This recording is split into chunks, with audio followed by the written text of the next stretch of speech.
आज सकाळी लवकर उठून आम्ही एका स्पेशल ठिकाणी चाललो होतो। सकाळी लवकर उठून रुमूसाठी डबा प्रिपेअर केला आणि ऑन द वे ब्रेकफास्टला थांबलो। आमचे कॉलनीतले काही फ्रेंड्स, मी, अनुज आणि रुमी आम्ही असे चाललेलो सगळे। आणि आम्ही आलो होतो मांढर देवीला।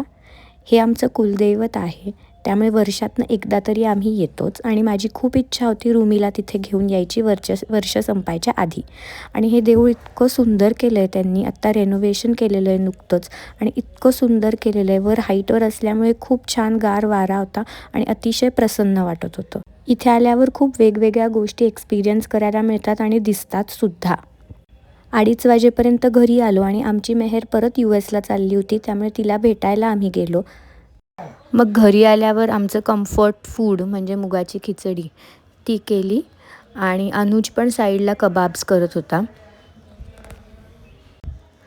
मग मस्त खिचडी आणि कबाब्सचं जेवण केलं आणि झोपलो।